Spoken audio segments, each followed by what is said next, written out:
Rat's meals. Cascades. The city rat invites the country rat onto the Persian rug. They gnaw and chew leftover bits of ortolan, scraps, bits and pieces, leftovers. Their royal feast is only a meal after a meal among the dirty dishes of a table that has not been cleared. The city rat has produced nothing, and his dinner invitation costs him almost nothing. Bourseau says this in his Fable d'Aesop, where the city rat lives in the house of a big tax farmer. Oil, butter, ham, bacon, cheese, everything is available. It is easy to invite the country cousin and to regale oneself at the expense of another. The tax farmer produced neither oil nor ham nor cheese. In fact, he produced nothing.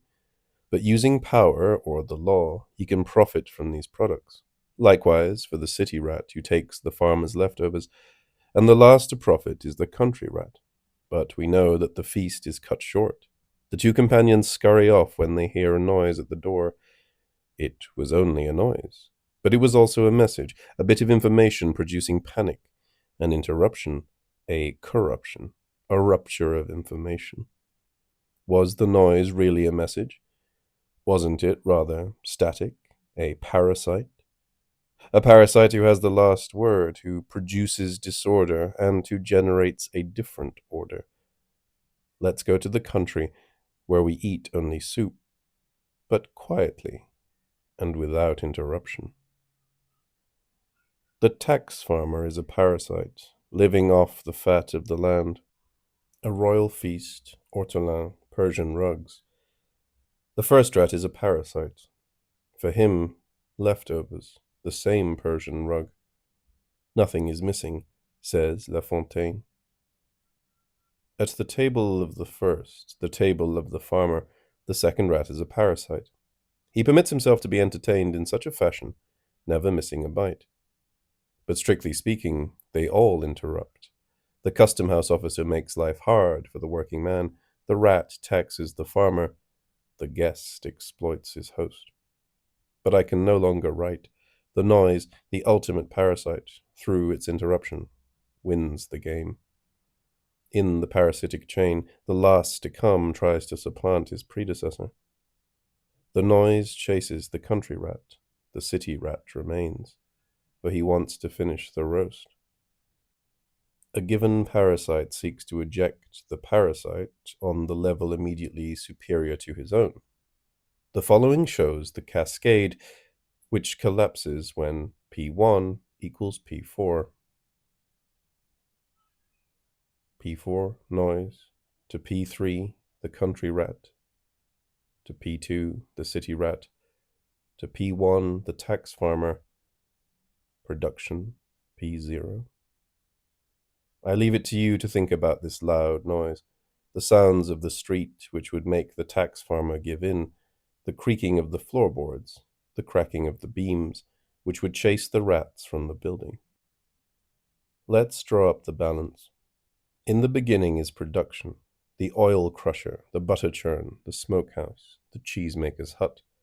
Yet I would still like to know what produce means. Those who call production reproduction make the job easy. Our world is full of copiers and repeaters, all highly rewarded with money and glory. It is better to interpret than to compose. It is better to have an opinion on a decision that has already been made than to make one's own. The modern illness is the engulfing of the new in the duplicata, the engulfing of intelligence in the pleasure, jouissance, of the homogeneous. Real production is undoubtedly rare, for it attracts parasites that immediately make it something common and banal. Real production is unexpected and improbable. It overflows with information and is always immediately parasited. It attracts the farmer, whom I catch in the act of stealing away. If he is a peasant, he raises cows and calves, pigs and poultry, living on butter and ham, eating at a table furnished with other foodstuffs. Sometimes he sleeps in the barn, in the manure, among the livestock. He does not destroy non-renewable resources like a vulgar industrialist, but lives off the newborn. Industry pillages and plunders. Such a farmer is part of a matrix. Is he a parasite? If he is a tax collector, an interrupter, he takes part of the products of others for his own profit or for the profit of the state to whom he respectfully defers. He is a veritable impostor. Note: the word imposteur means both tax collector and impostor. Translator. End note. His table abounds with cheeses, ham, bacon, butter, all produced by the first farmer.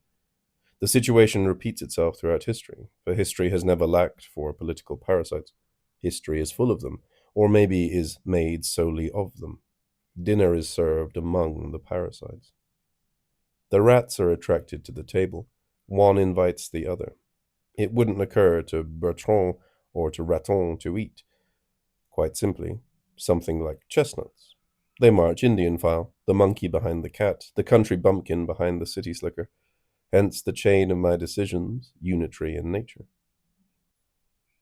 The guest, though a rat, is a parasite for anthropology, a guest at an interrupted banquet, like that of Don Juan's stone guest, like the Last Supper.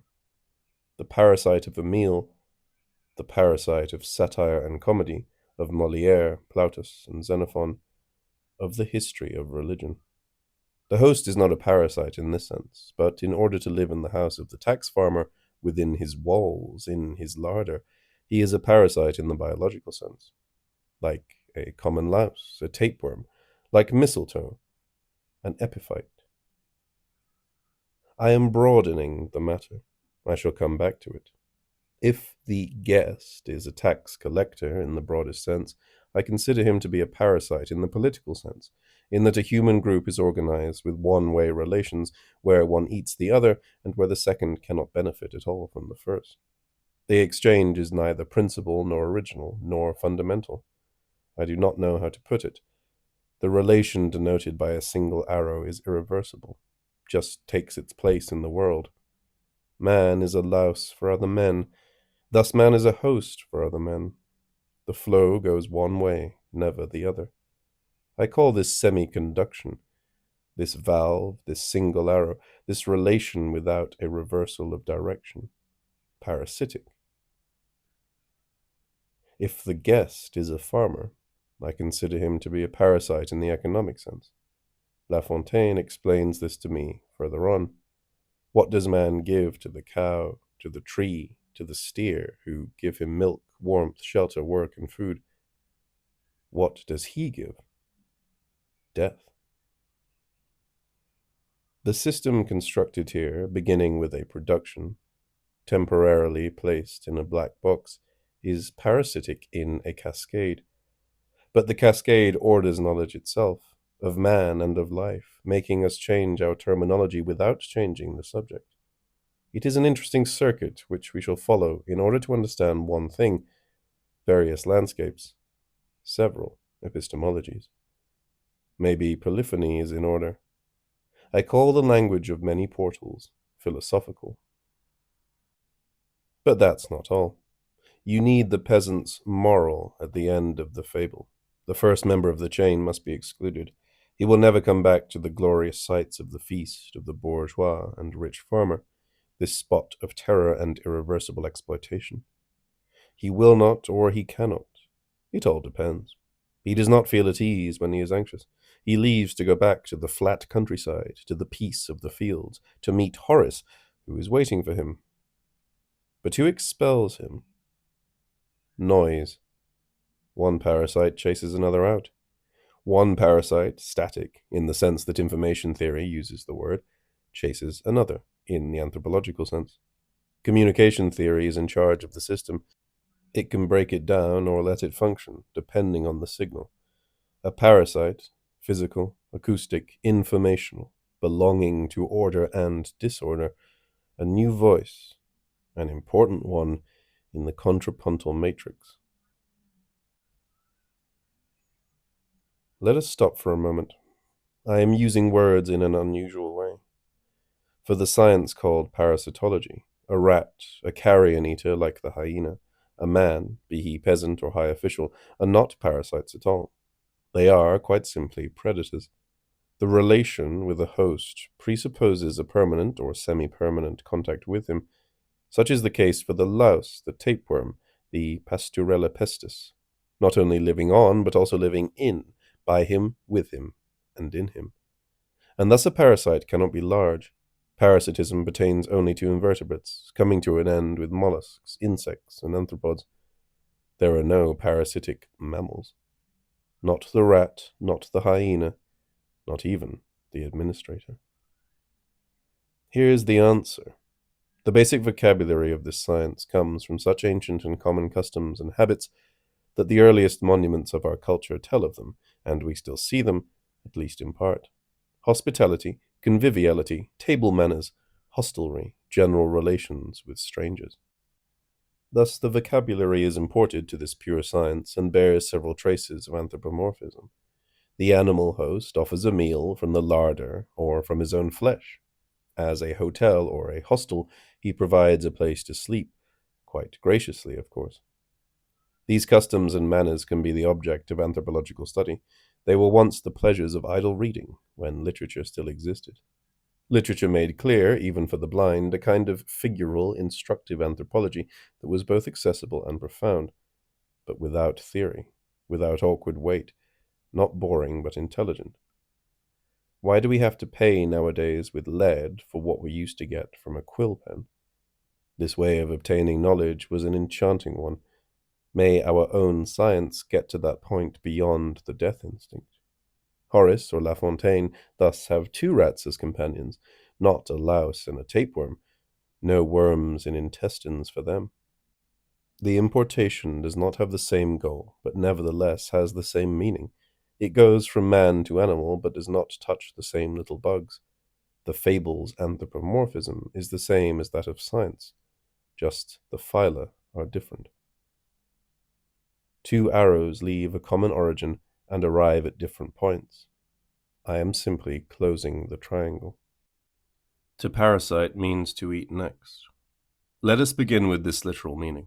The country rat is invited by his colleague from town, who offers him supper. One would think that what is essential is their relation of resemblance or difference. But that is not enough. It never was.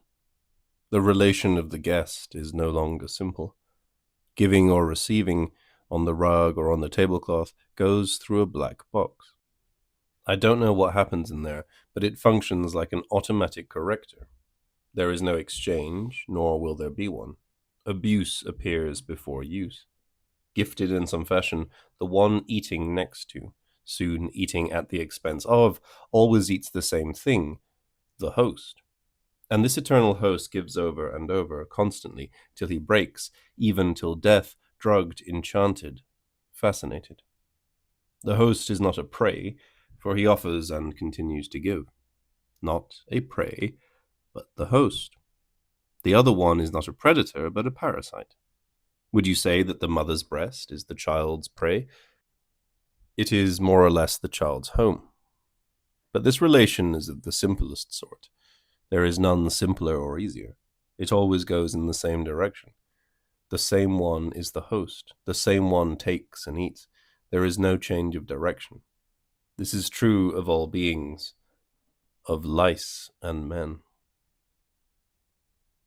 I'll close the triangle, agreeing with science rather than with the fable. The intuition of the parasitologist makes him import a common relation of social manners to the habits of little animals, a relation so clear and distinct that we recognize it as being the simplest. Let's retrace our steps for a moment, going from these habits back to those manners, reversing anthropomorphism. We have made the louse in our image, let us see ourselves in his.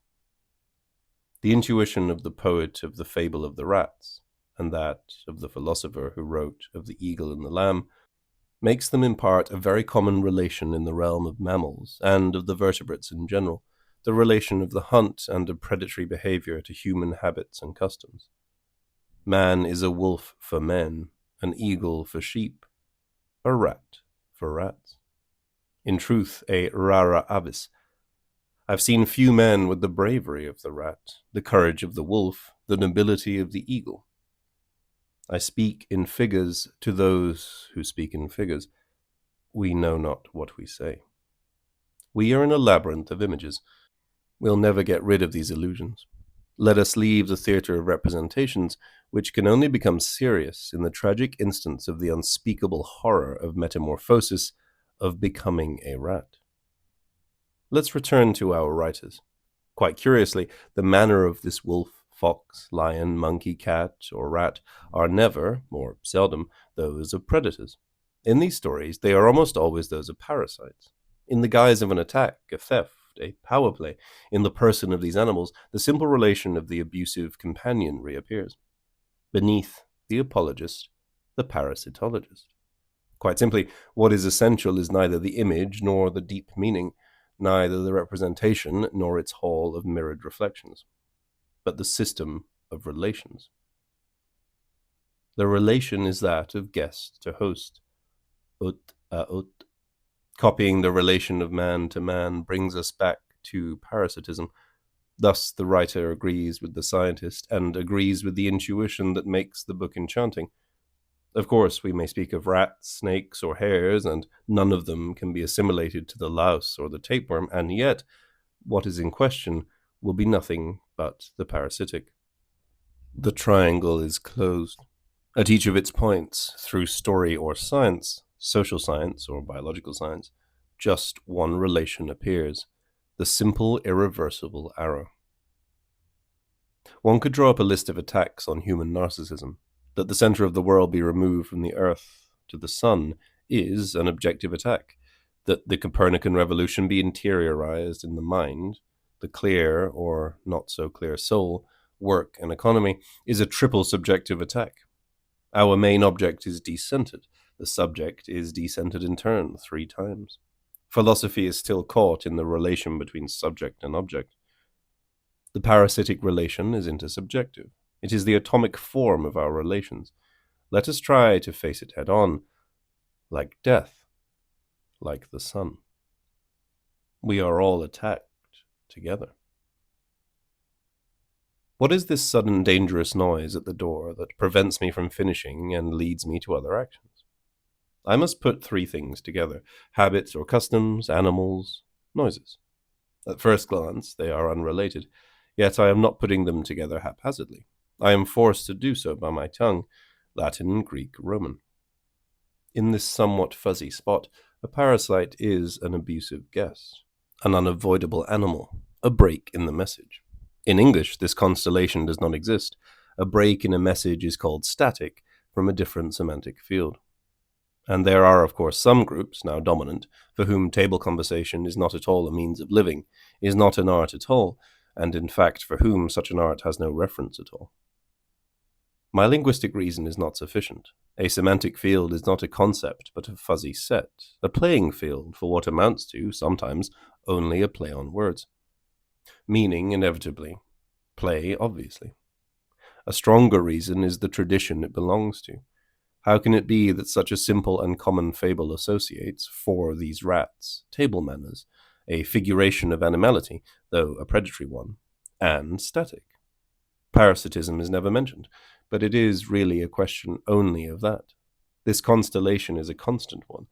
We shall see this everywhere, from fable to history, from comedy to philosophy, from the imaginary to the scientific. Wily Odysseus leaves the cave of Polyphemus by hanging onto the belly of the ram, like some inhabitant of its unshorn wool. He dines with Alcinous, paying for his meal with his edifying stories. He frees himself from the song of the sirens. He eliminates from his house the pretenders, who themselves act like parasites. One of our first texts could have for its title, since it already has as its subject, our title and subject. Maybe I will write an Odyssey too. Moreover, how many others wrote one despite themselves, or even hoping to do so? What started out looking like a play on words is now compact and coherent. Here is a colossal tributary of our own history. We will soon be astonished that it had not been recognized earlier. The word and the history are only paper, but the experience, especially the experience of suffering. Open your eyes and ears, open your door. Open the leaves of your table. Open your heart. Open your homes, your arms. Open what philosophers most often seek to close. Everything but the mouth. Give what they hold back. So, the noise for your ears, stereotyped behavior for your eyes, the crowd who eat the last scraps from your table. The noise of their chewing produces a noise in the organized cloud of those whom I can only call parasites.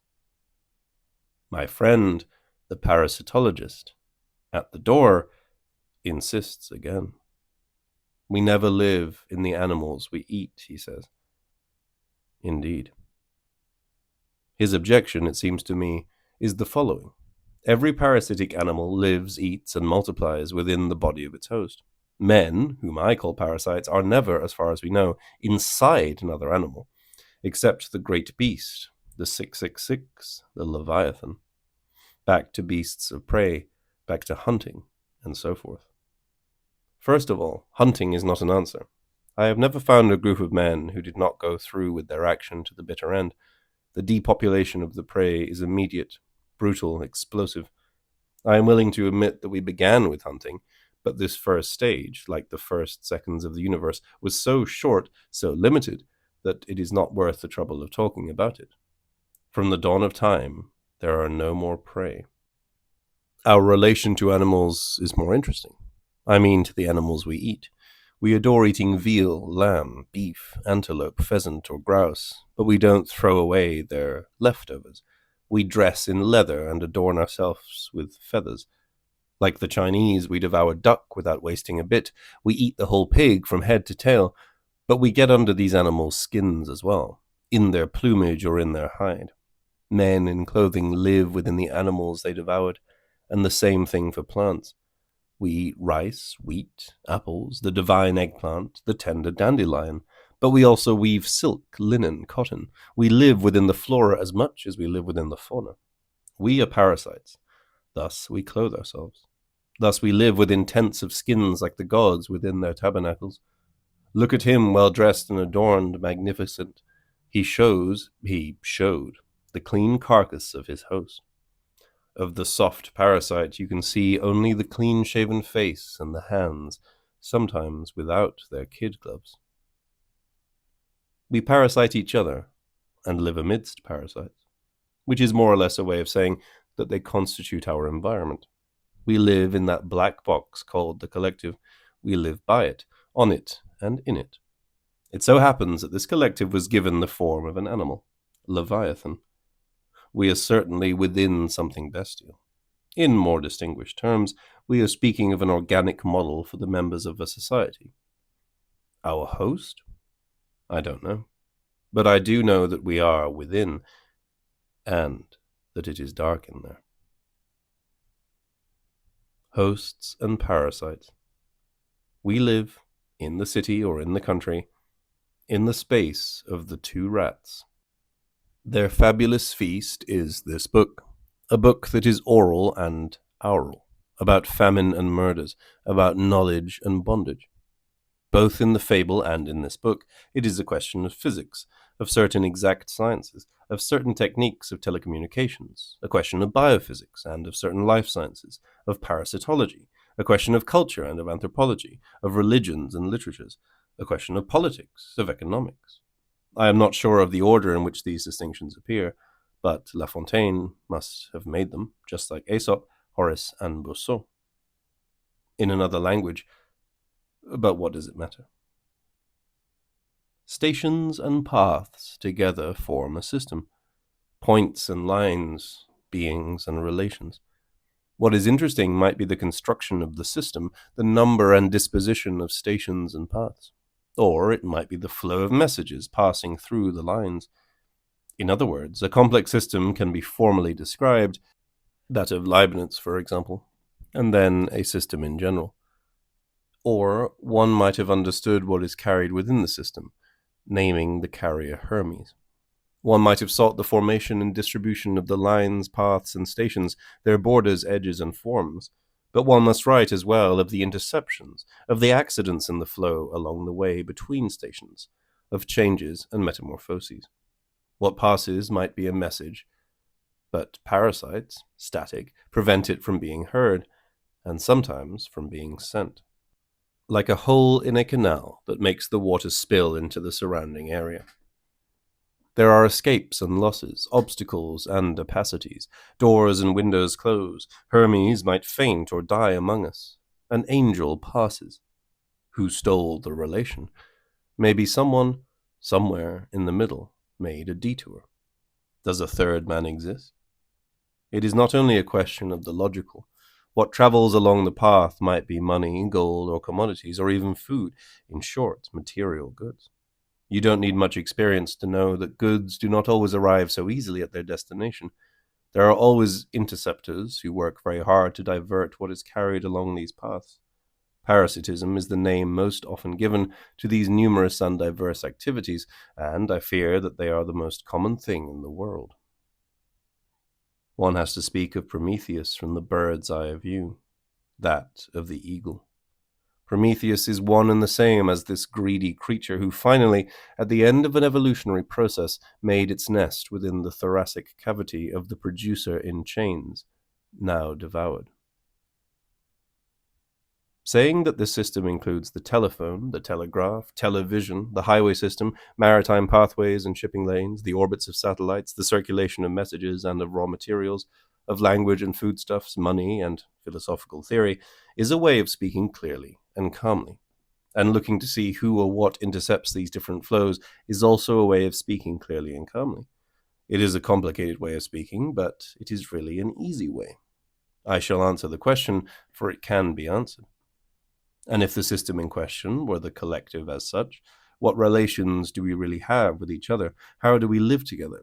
What really is this system which collapses at the slightest noise? Who or what makes this noise? Who or what prevents me from hearing whom, from eating with whom, from sleeping with whom? How can I love? Whom should I love? Whom could I love, and who will love me?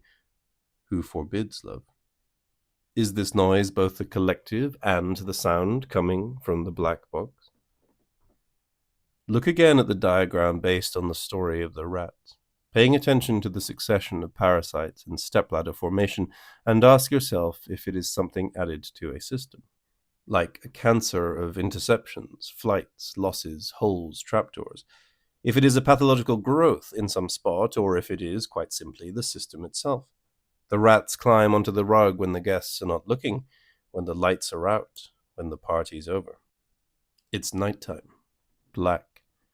What happens would be the obscure opposite of conscious and clear organization happening behind everyone's back, the dark side of the system. But what do we call these nocturnal processes? Are they destructive or constructive? What happens at night on the rug covered with crumbs? Is it a still active trace of an origin? Or is it only a remainder of failed suppressions? We can undoubtedly decide the matter. The battle against rats is already lost. There is no house, ship, or palace that does not have its share. There is no system without parasites. This constant is a law, but how so? Someone once compared the undertaking of Descartes to the action of a man who sets his house on fire in order to hear the noise the rats make in the attic at night. These noises of running, scurrying, chewing, and gnawing that interrupt his sleep.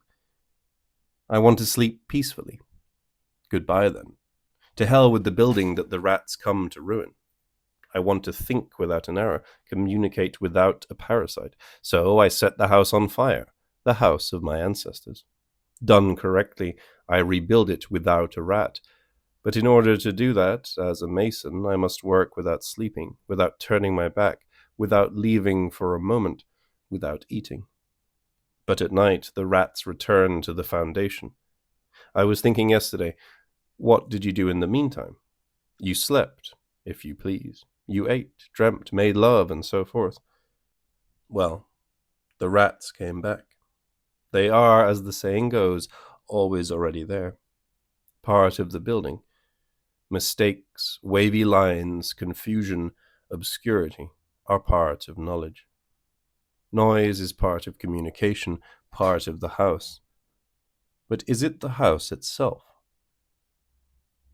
A system is often described as a harmony. Maybe it's the same word, the same thing. In fact, what use is it to discuss matters? What use is it to be concerned with a system in disequilibrium, a system that does not function right? Yet we know of no system that functions perfectly, that is to say, without losses, flights, wear and tear, errors, accidents, opacity. A system whose return is 1-for-1, where the yield is maximal, and so forth. Even the world itself does not work quite perfectly. The distance from equality, from perfect agreement, is history. Everything happens as if the following proposition were true. It works because it does not work. That must shock the old school rationalism. But the rationalists of the generation before my own had the same relation to the rational, la raison, as old bigots have to virtue. It was more morality than research, more a social strategy than an intellectual one. I think it was a certain relation with cleanliness. But where do we put the dirt? Fluctuation, disorder, opacity, and noise are not, and are no longer, affronts to the rational. We no longer speak of this rational. We no longer divvy things up in isms, simple and stiff puzzles, strategic plans for the final conflict. Thus, a system has interesting relations according to what is deemed to be its faults or depreciations. What then about its noises and parasites? Can we rewrite a system in the way Leibniz understood the term, not in the key of pre-established harmony, but in what he called seventh chords? Not with the equilibrium he loved to mention in mind, but with the waves and shocks on the line in mind. Not with the taste of the exact pleasures of sapidity, that is to say, wisdom, sapience, but etched in acid, with the bitter, astringent taste. On the other side of the theodicy, where it was a question of the rare harmony. The classical system immediately fills these differences and distances, believed to make the enchantment of the perfect chords of their differential grow. Thus the rational resembles the system of numbers.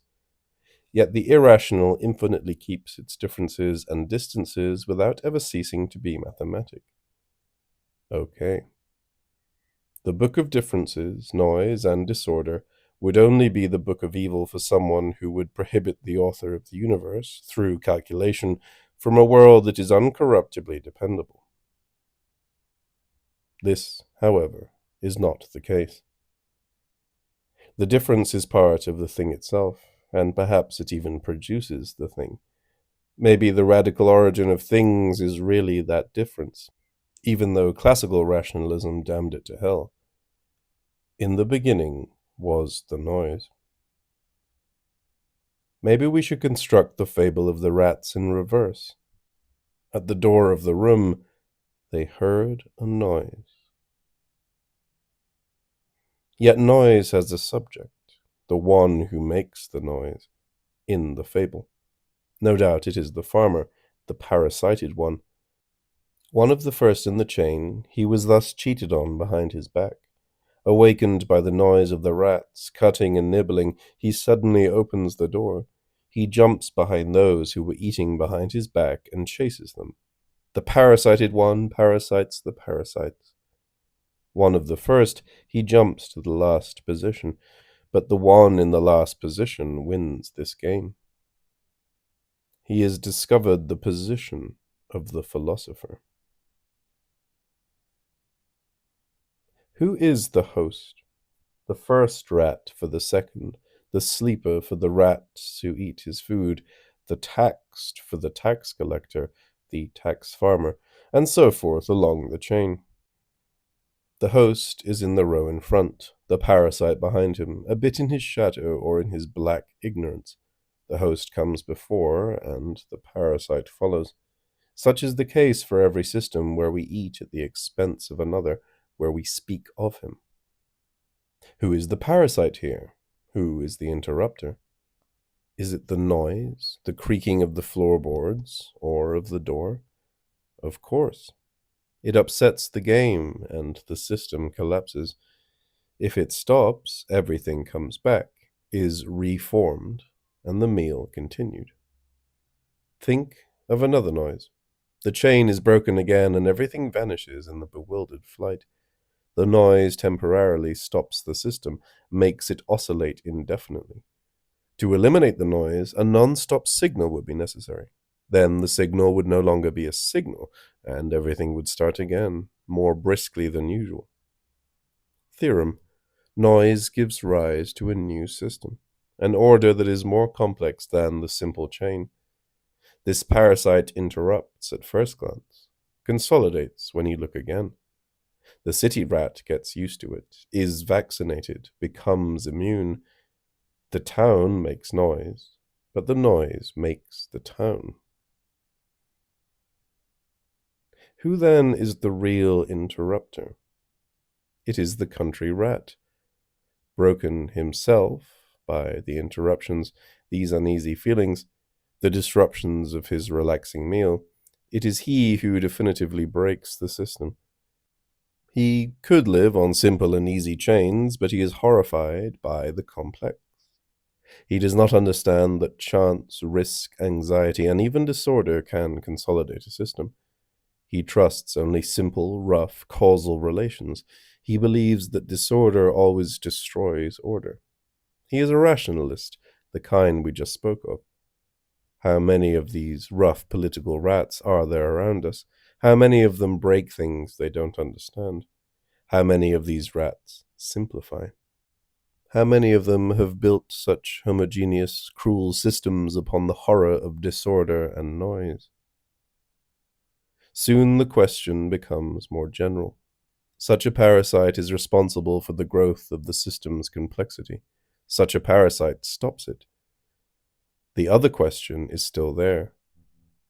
Are we in the pathology of systems or in their emergence and evolution?